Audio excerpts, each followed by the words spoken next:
नमस्कार, मी आरती. Maharashtra express TV news मध्ये आपले स्वागत. सामाजिक, सांस्कृतिक, शैक्षणिक व गुन्हेगारी जगातील काही घडामोडी. तर प्रथम पाहूया शहरातील महत्त्वाच्या ठळक घडामोडी. कल्याण पूर्वेतील 100 फूट रोडवरील कचरा प्रकल्पाविरोधात नागरिक आक्रमक. कल्याण पूर्वेतील 100 फूट रोड शिवरल चौक येथे कल्याण डोंबिवली महानगरपालिका मलनिःसरण आरक्षण क्रमांक 330 येथे होत असलेल्या कचरा एकत्रीकरण, प्रेसिंग, कचरा वाहतूक व कचरा गाड्याचे वाहनस्थळ प्रकल्पासह स्थानिक नागरिकांच्या विरोध असून या प्रकल्पाविरोधात रहिवासी आक्रमक झाले आहेत. हा प्रकल्प मानवी वस्तीपासून दूर स्थलांतर करण्याची मागणी या नागरिकांनी केली आहे. या प्रकल्पाला विरोध करण्यासाठी 100 फूट रोड नागरिक संघर्ष समितीने रस्त्यावर उतरून या प्रकल्पाविरोधात निदर्शने केली असल्याची माहिती भाजपा महिला मोर्चा शहर उपाध्यक्ष विमल कटके यांनी दिली. कल्याण पूर्व येथील 100 फूट रोड हा कल्याण पूर्वला एकमेव वैभव प्राप्त झालेला रस्ता आहे. ज्या रस्त्यावर रोज हजारो नागरिक सकाळी व संध्याकाळी मोकळी व स्वच्छ हवा घेण्यासाठी तसेच फिरण्यासाठी येतात. 100 फूट रोडचे वैभव पाहून हजारो नागरिकांनी स्वकष्टाने व कर्ज घेऊन स्वप्नातील घर विकत घेतले आहे. पुढील कित्येक वर्ष त्या कर्जाचे हप्ते फेडत राहणार आहेत. या 100 फूट रस्त्याला लागून महानगरपालिकेचे मलनिःसरणाचे आरक्षण क्रमांक 330 असून या आरक्षणात महानगरपालिका कचरा एकत्रीकरण, प्रेसिंग, कचरा वाहतूक व कचरा गाड्यांचे वाहनस्थळ प्रकल्प आणण्याच्या नियोजनात आहे.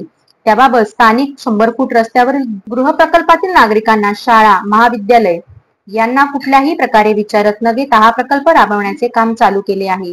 या आरक्षणात पूर्वीपासून मलनिःसरणाचा प्रकल्प चालू आहे, ज्यामुळे परिसरात दुर्गंधी व डासांचे प्रमाण मोठ्या प्रमाणात आहे. एक मलनिःसरणाचा प्रकल्प चालू असताना दुसरा कचरा एकत्रीकरण, प्रेसिंग, कचरा वाहतूक व कचरा गाड्यांचे वाहनस्थळ प्रकल्पामुळे मोठ्या प्रमाणात दुर्गंधी व रोगराई पसरण्याची शक्यता आहे. तसेच प्रकल्पामुळे परिसरातील हवेची गुणवत्ता पूर्णपणे दूषित होईल. त्यामुळे परिसरातील स्थानिक नागरिक, वयोवृद्ध नागरिक, महिला, लहान मुलांच्या आरोग्याच्या समस्या मोठ्या प्रमाणात निर्माण होतील. अनेक दुर्धर श्वसनाचे, त्वचेचे आजार होऊ शकतात. माझं नाव वैशाली संदीप पाटील. आमच्या घराच्या समोर घनकचरा रिलेटेड प्रोजेक्ट येणार आहे, त्याचा माझा कडाडून विरोध आहे. कारण की आमच्या घराच्या समोर ऑलरेडी मलविसरण केंद्र आहे, त्याचे 4 मोठे प्रोजेक्ट आहे. त्याचाच ऑलरेडी आम्हाला घरात डासचा वगैरे त्रास होतो, त्यामुळे दुर्गंधी वगैरे पसरते. आणि त्यामध्ये जर महानगरपालिका जर कचऱ्याच्या रिलेटेड प्रोजेक्ट आणणार असेल तर आमच्या आरोग्यावरती हानी होऊ शकते. त्यामुळे माझे या प्रोजेक्टसाठी विरोध आहे. काय नाव आहे तुमचं? विमल कटके, महिला BJPची महिला मोर्चा अध्यक्ष उपाध्यक्ष आहे मी. काय सांगाल, काय नेमकं या ठिकाणी? तर आमच्या इथे शिवरत्न चौक आहे आणि ह्या चौकामध्ये छत्रपती शिवाजी महाराजांचा पुतळा आहे आणि त्याच्या आजूबाजूला 2 इंटरनॅशनल स्कूल आहेत. एक हिंदी मीडियम शाळा आहे आणि साकेत कॉलेज आहे, साकेत स्कूल आहे आणि हा एक मोठी वसाहत आहे. त्या आजूबाजूला एक 15-20 तरी सोसायट्या आहेत आणि अशा सोसायटीमध्ये डम्पिंग काय कचरा वाहनस्थळ इथे केला जातो.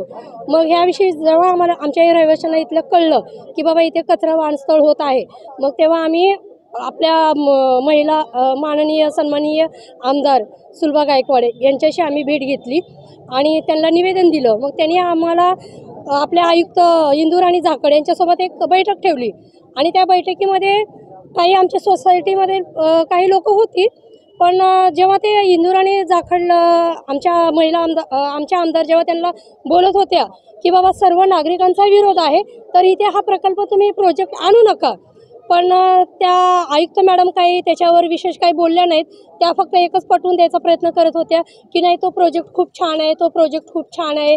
आणि मग काही आमच्या महिलांना असं त्यांनी उत्तर दिलं की जर समजा वास येत असेल तर त्यांनी घरं विकून निघून जावी, अशा प्रकारे त्यांनी आम्हाला उत्तर दिलं. मग नंतर आम्ही बैठक ठेवली. उपायुक्त अतुल पाटील सर त्यांच्यासमोरही आम्ही तो विषय मांडला. त्यांनीही तेच प्रयत्न केला की नाही हे प्रोजेक्ट खूप छान आहे, अति तुम्हाला सुंदर वाटेल हे ते. पण आम्ही त्यांना एकच सांगितलं की बाबा इथे छत्रपती शिवाजी महाराजांचा पुतळा आहे, तुम्ही अशा पुतळ्याच्या जवळ हा कचरा वाहनस्थळ कसं काय करू शकता? तर त्याने आम्हाला एक उत्तर दिलं की तुम्ही गडावर जा, तिथे काही कचरा नाही आहे का, तुम्ही असं कसं बोलू शकता? अशा प्रकारे त्याने आम्हाला उडवाउडी उत्तर दिली. त्याच्यानंतर मग आमचं असं म्हणणं आहे की काय भूमिका आहे आता आमची अशी भूमिका आहे की प्रशासकीय अधिकारी आम्हाला काही म्हणजे आमच्या प्रश्नाची उत्तरं योग्य ते देत नाहीत आणि आम्ही पूर्ण रहिवाशांनी असं ठरवलंय की जोपर्यंत इथून तो हल्ला जात नाही तोपर्यंत आम्ही विरोध करणार आहे.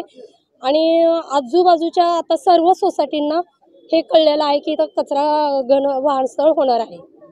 तर या होत्या शहरातील महत्त्वाच्या ठळक घडामोडी. अशाच काही घडामोडी पाहण्यासाठी आमच्या चॅनलला लाईक, शेअर, सबस्क्राईब करा आणि बेल आयकॉन दाबायला विसरू नका. आमचे एकच ध्येय, आम्ही तुमच्या सोबत. तर पुन्हा भेटूया याच ठिकाणी याच वेळी. तोपर्यंत धन्यवाद.